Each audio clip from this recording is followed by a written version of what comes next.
mempresentasikan tugas biologi dari guru pengajar Ibu Masito yang berjudul Pengertian Cahaya Matahari, Pertumbuhan dan Perkembangan serta Perkecambahan. Baik, penjelasan yang pertama akan dijelaskan oleh Anissa Abadi.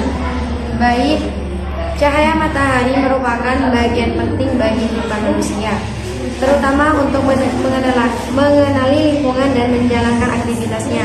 Tanpa adanya cahaya, dunia akan menjadi gelap, menakutkan, dan tidak ada yang bisa dikenali, sehingga tidak adanya keindahan visual.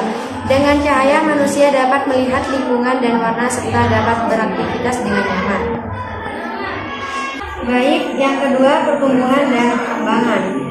A. Pertumbuhan perkembangan secara umum. Setiap makhluk hidup pasti akan tumbuh dan berkembang. Dalam biologi, pertumbuhan mengacu kepada perubahan fisik berupa penambahan ukuran, volume, tinggi, dan massa. Teman-teman, ini terjadi karena sama dalam masa pertumbuhan.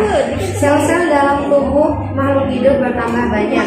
Alhasil jaringan-jaringan dan organ-organ dalam tubuh makhluk hidup pun ikut berubah semakin besar. Baik, penjelasan selanjutnya saya alihkan kepada Rabi. Dalam pertumbuhan dan perkembangan tanaman. Proses pertumbuhan pada tanaman terjadi di daerah meristematik yang terletak di ujung batang, ujung akar, dan juga kambing. Dan meristematik adalah bagian tanaman yang mengandung jaringan meristematik. Proses pertumbuhan pada tanaman pun dibedakan menjadi dua. Perkecambahan adalah proses pertumbuhan embrio dan komponen-komponen biji yang memiliki kemampuan untuk tumbuh secara normal menjadi tumbuhan baru. Komponen biji tersebut adalah bagian kecambah yang terdapat di dalam biji, misalnya radikula dan plumula. Perkembangan biji berhubungan dengan aspek kimiawi. Proses tersebut meliputi beberapa tahapan, antara lain imbibisi, sekresi hormon dan enzim, hidrolisis, dan cadangan makanan, pengiriman bahan makanan terlarut dan hormon ke daerah titik, tumbuh atau daerah lainnya, serta asimilasi. Baik, penjelasan selanjutnya saya berikan kepada Sri Hartati. Macam perkecambahan. Yang pertama, perkecambahan epigeal. Perkecambahan epigeal adalah apabila terjadi pembentangan ruas batang di bawah daun lembaga atau hipokotil sehingga mengakibatkan daun lembaga dan kotiledon terangkat ke atas tanah. Misalnya pada kacang hijau, perkecambahan ini umumnya terjadi pada biji tanaman dikotilodon, kecuali kacang kapri, contoh kacang hijau, kacang kedelai, kapas. Dan yang kedua yaitu perkecambahan hipogeal. Perkecambahan hipogeal adalah apabila terjadi pembentangan ruas batang teratas sehingga daun lembaga ikut tertarik ke atas tanah, tetapi kotiledon tetap di dalam tanah. Umumnya terjadi pada biji monokotil, contoh jagung, padi, dan dikotiledon, yaitu hanya kacang kapri. Jadi cahaya matahari mempengaruhi tumbuh dan berkembangnya tanaman perkecambahan.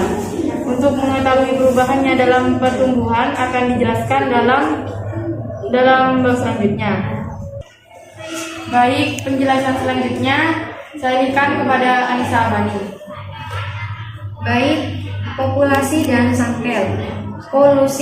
Populasi biji kacang hijau yang sudah dipilih dan dianggap sama secara fisik. Sampel pertama, 5 biji kacang hijau ditanam dalam gelas plastik yang sudah dipasang kapas dengan sedikit air. Kemudian diletakkan di tempat yang terkena cahaya matahari. Sampel kedua, 5 biji kacang tanah yang diletakkan di dalam gelas plastik yang sudah dipasang kapas dengan sedikit air. Kemudian diletakkan di tempat yang tidak terkena cahaya matahari. Oke. Variabel penelitian. Dalam penelitian ini ada 3 variabel yang saling berhubungan dengan penggunaannya. 1. Variabel bebas yaitu sinar matahari. Yang kedua, variabel terikat yaitu kacang hijau. Yang ketiga, variabel kontrol yaitu kapas, air, dan suhu. Baik, penjelasan selanjutnya saya alihkan kepada Nuratul Robi. Baik, perencanaan penelitian. 1. Tempat dan waktu penelitian. 2. Alat dan bahan penelitian. Alat-alat dan bahan yang digunakan adalah sebagai berikut: biji kacang hijau, kapas basah, drawing petri, penggaris, lembar kerja, pulpen. 3. Cara pencambahan biji kacang hijau pada kedua jawang petri, yaitu sudah berisi kapas basah. Jawa petri yang pertama diletakkan di tempat yang tidak terkena sinar matahari secara langsung, sedangkan Jawa petri yang kedua diletakkan di tempat yang terkena cahaya langsung. Siramlah masing-masing kecambah dengan air setiap hari. Biarkan selama kurang lebih 1 minggu. Perkembangan tanaman itu diukur dengan penggaris panjang hipokotil dengan hipokotil. Itulah jumlah daun yang muncul dan kecambahan serta catatan warna dan keadaan daunnya. Bandingkan hasil data yang diperoleh. Buatlah laporan tertulis dari kegiatan yang terdata dilakukan. Baik, penjelasan selanjutnya saya alihkan kepada Sri Hartati. Baik, di sini saya akan menjelaskan hasil pengamatan kecambah di tempat terang. 1. Panjang epikotil hari pertama tidak ada, panjang hipokotil tidak ada, jumlah daun tidak ada, keadaan daun tidak ada, lebar dan ketebalan daun tidak ada. Hari kedua, panjang epikotil 0,2, panjang hipokotil 0,5, jumlah daun tidak ada, keadaan daun tidak ada, lebar dan ketebalan daun tidak ada. Hari ketiga, panjang epikotil 0,7, panjang hipokotil 0,6, jumlah daun tidak ada, keadaan daun tidak ada, lebar dan ketebalan daun tidak ada.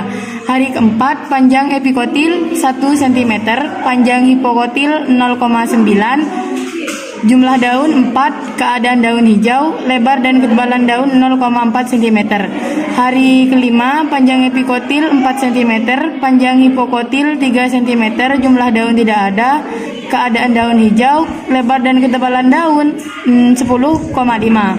Hari ke-6, panjang epikotil 5 cm, panjang hipokotil 6 cm, jumlah daun 14, keadaan daun hijau, lebar dan ketebalan daun 0,6.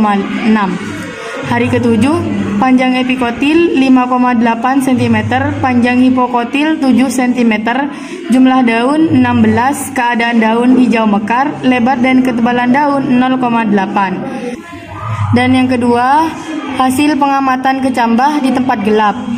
Hari pertama, panjang epikotil 0,2, panjang hipokotil tidak ada, jumlah daun tidak ada, keadaan daun tidak ada, lebar dan ketebalan daun tidak ada.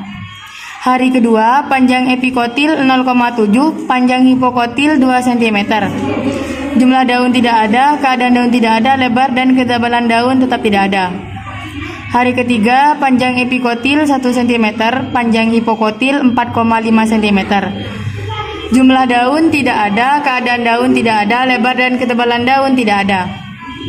Hari keempat, panjang epikotil 3,5 cm, panjang hipokotil 5,9 cm, jumlah daun 5, keadaan daun berwarna kuning pucat, lebar dan ketebalan daun 0,6 cm. 6. Panjang epikotil 5 cm, panjang hipokotil 6 cm,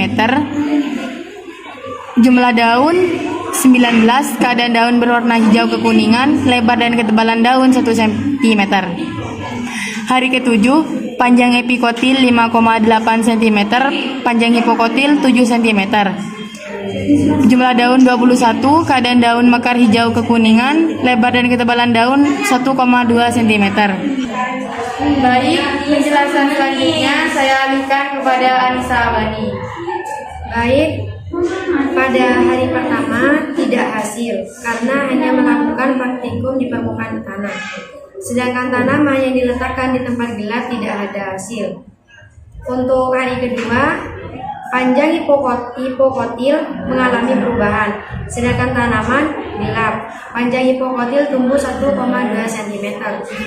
Pada hari ketiga, tanaman terang panjang hipokotilnya 2,5 cm dan tumbuh daun 1. Sedangkan keadaan daun dari hari ketiga sampai hari kelima berwarna hijau dengan ketebalan 0,5 cm. Sedangkan tanaman gelap hasilnya 3,5 cm. Jumlah daun 1, keadaan daun kuning sampai hari ke-7 dengan ketebalan daun 0,2 cm. Pada hari keempat, tanaman terang panjang hipokotilnya 3 cm dengan jumlah daun tetap 1 dengan lebar 0,7 cm. Sedangkan tanaman gelap panjang hipokotilnya 6 cm dengan jumlah daun 2 dengan ketebalan 0,3 cm.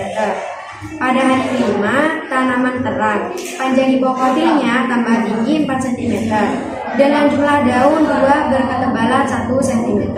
Sedangkan tanaman gelap panjang hipokotilnya 15 cm, jumlah daun 2 berketebalan 0,4 cm. Pada hari terakhir, pada hari ke-6, tanaman terang kelompok kami mengalami kegagalan karena faktor anginnya, sedangkan tanaman gelap panjang hipokotilnya 2-3 cm dengan jumlah daun 2 berketebalan 0,5 cm. Telah jadi kesimpulan dari pengaruh cahaya terhadap pertumbuhan dan perkembangan tanaman kacang hijau adalah faktor cahaya berpengaruh terhadap pertumbuhan perkecambahan. Cahaya dapat menghambat pertumbuhan. Tumbuhan yang diletakkan tempat gelap lebih cepat pertumbuhannya daripada tempat terang. Hormon auksin adalah salah satu hormon pertumbuhan yang tidak dapat bekerja jika ada cahaya. Sekian presentasi dari kami, kurang lebihnya kami mohon maaf. Assalamualaikum warahmatullahi wabarakatuh.